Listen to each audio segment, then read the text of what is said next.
This video is about 5 bushcraft skills that I think everyone should know. But before I start this video, I want to say if you guys enjoy this video at all, if you get anything from it, if you learn anything from it, I appreciate every comment, every like, and absolutely every subscription that you guys leave. I appreciate everything, and everything helps out the channel.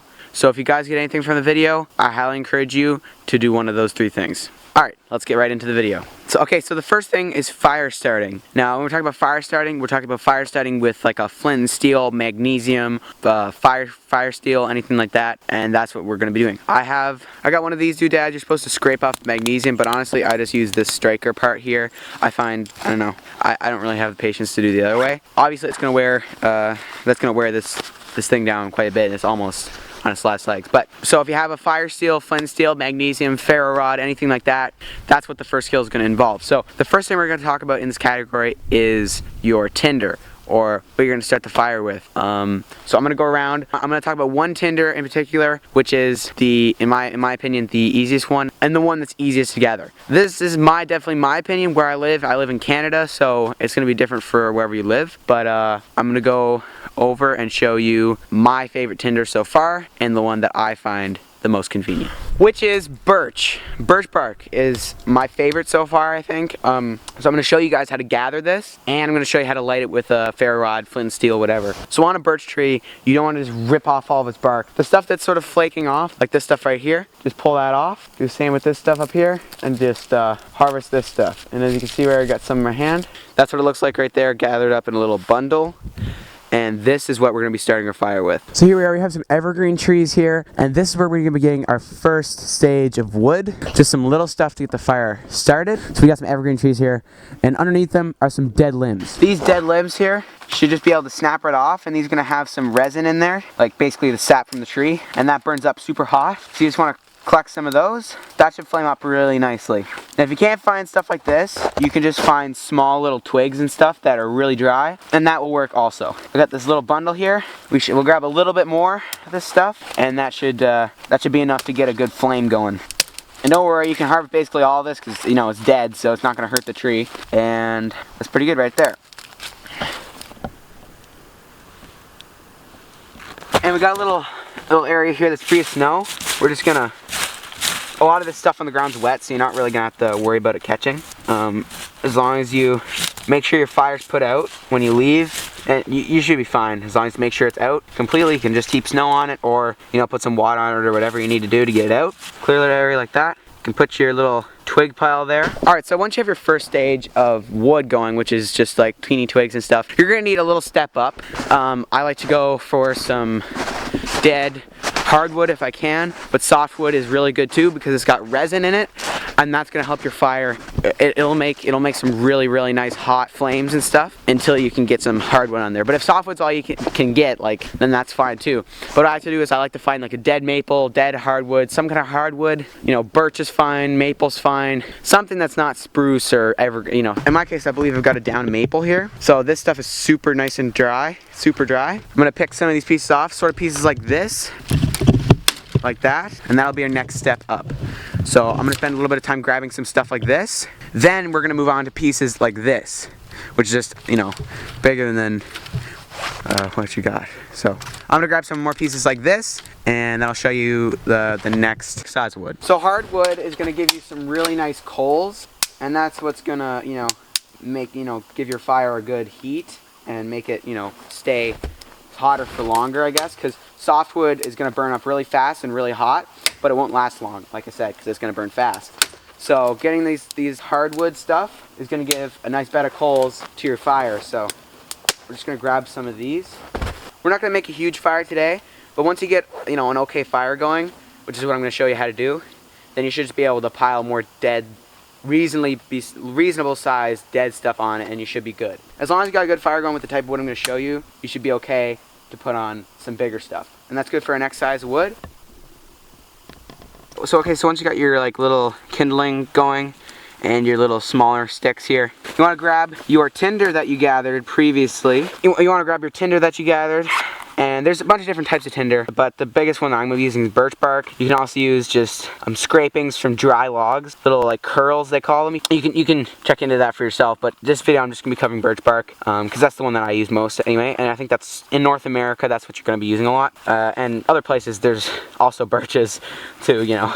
North America's not the only place that has birch, but so the way you want to do this, you want to grab your little bundle and you want to like squish it up and just roll it in your hands to make it really powdery. And now it should be able to take a spark a lot easier than if it was just, you know, big chunks of birch. So when you're striking with something like this, you just want to use your weight, and you don't need to dig in it super far, but you want to get a good, you can see here how I'm getting a good little flash. You'll hear a little sound. It won't be just like teeny sparks. It'll be a nice ball of sparks, and you want to get that directed right into the most broken up pieces of your birch bark, and it should catch pretty easy if you're doing it right. If it's not catching, you can, you know, roll it in your fingers more, and it should, you know, catch easier. There we go. We got a little flame going here. Just want to pop our twigs on, and we want to get our fire, all of our knives and all of our tools and stuff out of the way. And then, so then we got our smaller stuff here. We just want to pile that all on. But you want to make sure you're giving your fire air, because you don't want it to smother, eh? So we get our pieces on there. So if you need to, you can give it a little bit of air. But if it's doing okay, you probably should just leave it. This is the stage that's most delicate. You want to keep an eye on it.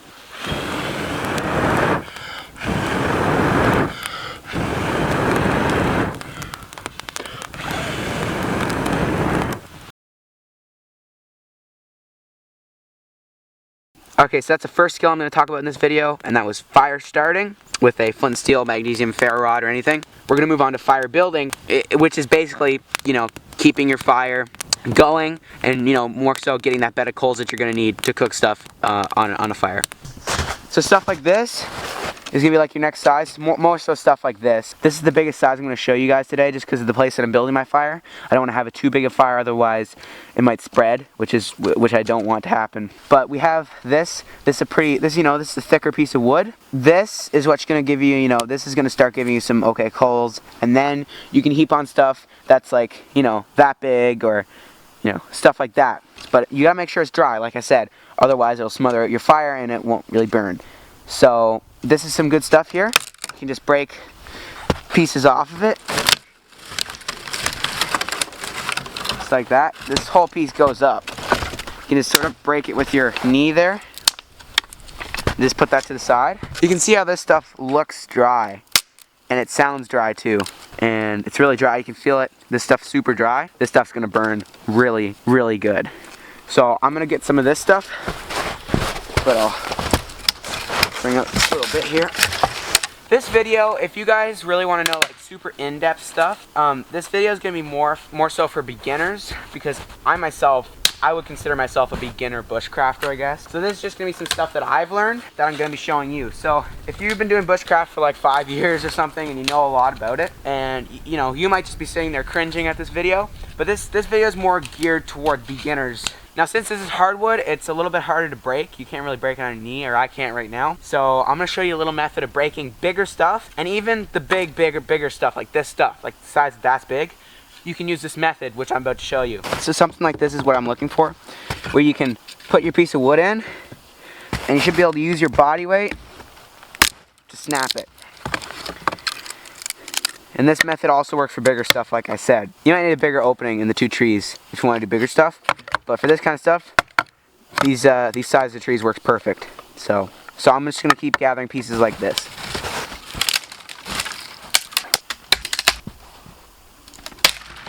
So stuff like this, you could do the same thing, just shove it in, you know, between two trees and just use your body weight to break it. But for this demo, I don't need big pieces like this. I'm just gonna show you guys, you know, how to get a fire going, you know, get a decent fire going. Because most of the time out in the woods, you're not gonna be building a giant bonfire anyway. You're just gonna be building, you know, a modest fire that'll cook food on and, you know, keep you warm. So I'll just grab this stuff. This should be great. Okay, so once you gather some bigger stuff, and whenever you're, you know, doing this fire stuff, you basically want to gather everything ahead of time before you start trying to get your stuff lit. But you basically just want to put your bigger stuff on, which I just showed you guys how and where I collected it.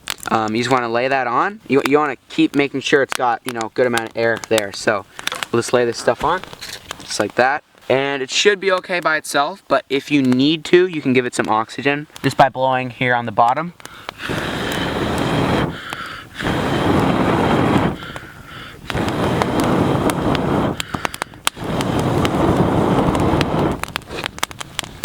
Like I said, this stuff here isn't dry, so I'm not really too worried about it. But you do want to make sure that you have a good area to light your fire in. It's really different for the size of fire you're going to be building. Like a fire like this, you know, you want to have sort of a 3-foot area. A lot of people are going to tell you different things. A lot of people are more careful than other people. But in my opinion, as long as you are there with it and you make sure it doesn't catch on to anything else, and make sure it doesn't burn down the forest, that's a big thing, then you should be okay. But if anything gets out of control, you can always put the fire out. You just want to basically prevent the accident before it happens. You just want to make sure you got a good area. Where I am right now, everything's wet and it's pretty snowy, so snow is easy to, you know, to put out fires. You can put out fires pretty easily with snow. But if you're gonna make a bigger fire, you want to make sure you get a good area cleared out. But yeah, basically after this, you can basically for cooking on, honestly, stuff like this, you just want to, you know, keep putting it on there. And you just keep getting, and then you'll eventually get a good bed of coals. But you know, basically size like this kind of size stuff is going to be good for just your, you know, if you want to, you know, boil some water, or you want to cooking something on or whatever. But if you want a bigger fire, like I said, just make sure you got a good space cleared out. The concept is basically the same. Just get some bigger dead stuff, and you can cut that down with like a saw or whatever. But in this video, I'm not going to talk about that. If you guys do want to see something like that, let me know in the comments below, and I can go through like a big fire building video type of thing where I go more in depth on stuff. But as for this skill, which is fire building and sort of maintaining, I think that's going to be it for this skill. So move on to the next one. Be safe, be wise, don't do anything stupid, because you'll regret it.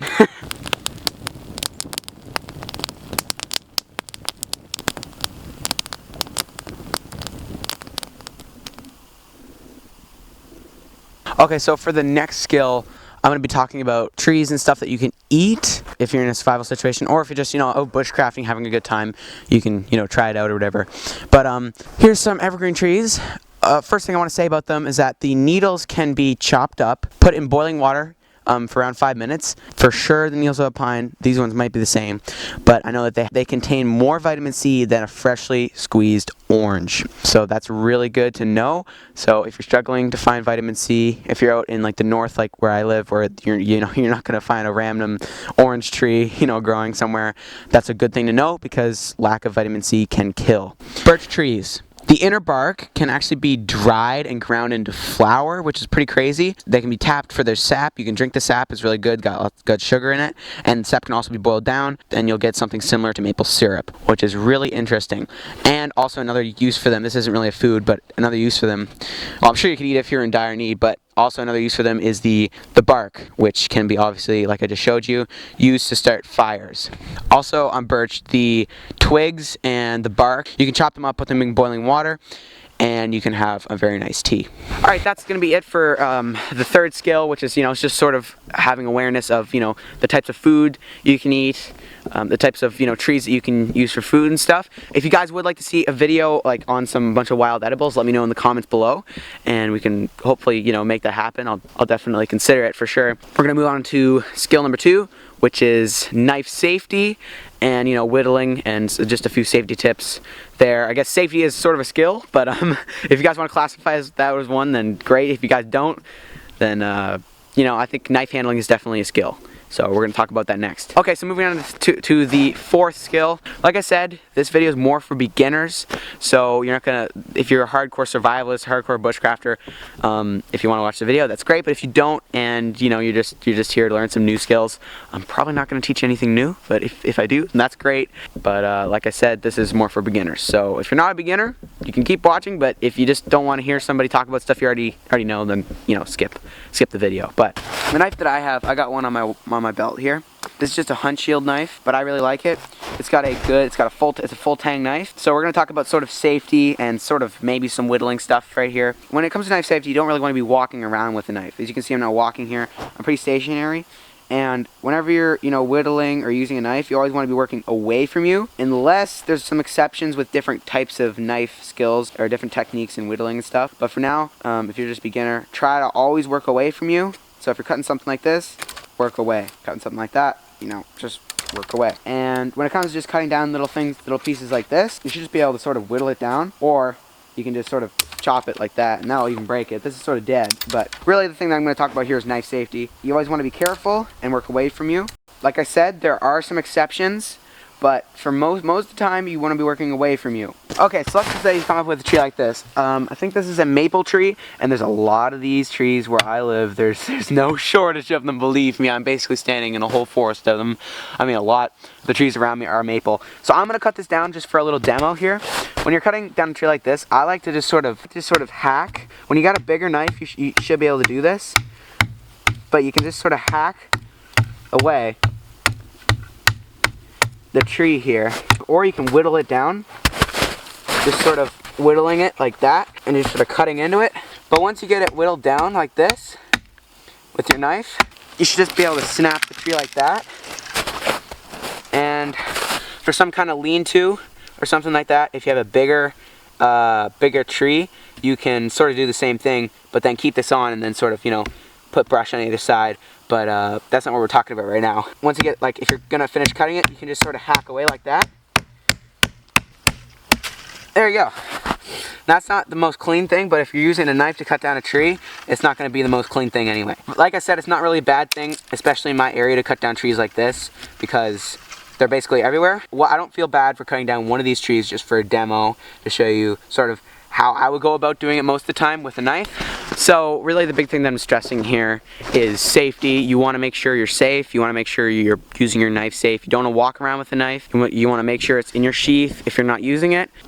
So you just want to be very careful when it comes to knife safety. Like I said, I'm not going to go super in depth on some stuff, but when you're whittling, work away from you and whittle down the grain. Really this section's more so about knife safety, which I think, safety is sort of a skill, I guess, especially with knives, you want to make sure you're doing the right thing.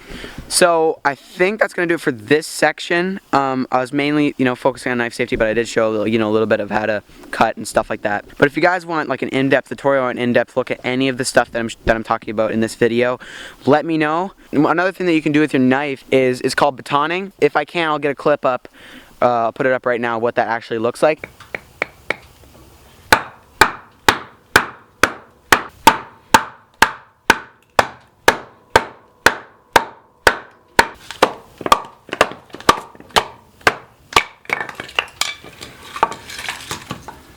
It's basically where you take your knife and you use it sort of as an axe, and I wouldn't really recommend doing this with like a folding pocket knife or anything other than a full tang, unless it's built really well. But batoning is another thing that you can do. So yeah, I think that's gonna do it for this section, and I'm gonna move on to the fifth and final section, which is shelter.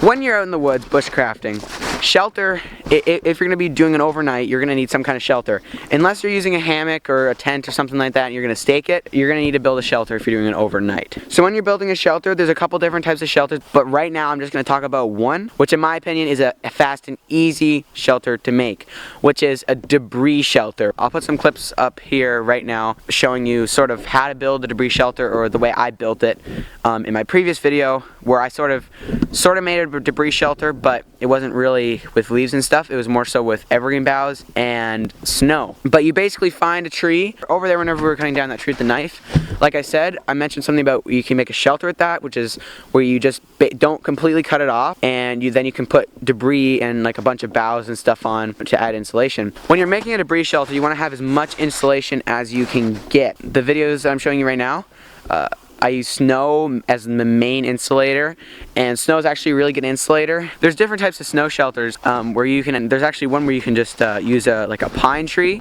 and if you have a lot of snow, you can just dig under the boughs. That's another type of shelter that you use snow for, which I think is really interesting. But the shelter that I'm showing you is, in my opinion, sort of a type of debris shelter. So basically, you find two basic poles. You find one pole that's like this, and then you find another pole that's coming off of it like this. Sort of, you got it right here. It's in this cluster of trees, but you'd really have one tree, and then you could have another sort of pole coming off of it, but sort of something like this, where you have the tree on there, and it comes down like that. This would obviously be on a smaller scale, but this is sort of a good representation of what I'm talking about. And then you lay other limbs, stuff like this, you lay it on top. You lay it on top like that, and then you add some boughs and stuff, and then you can add leaves or moss or other types like that. In the footage I'm going to show you now, I'm putting evergreen boughs and snow on top of my debris shelter. So debris shelters are nice, but whenever you're making a debris shelter, you want to have, if you want to stay warm, you're going to have a lot of insulation, either leaves, snow, evergreen boughs, moss, and you want to have a lot of it. If you want to do it well, you're going to have like probably 2, maybe even 3.5 feet of insulation between the skeleton of the debris shelter and the end or the top part of the debris that you're putting it on. I hope that makes sense. I hope that you understand that. So I really just want to go through the debris shelter and sort of talk about it a little bit. To attach your slanted piece, you basically have it sort of like this, and to attach it here at this point, you can either use rope and just do some basic knots. There's some more complicated knots, but for the shelter that I built that I'm showing you, I just tied some like Granny Smith knot or whatever it's called. I don't know what it's called. But I think that's going to do it for the 5th skill.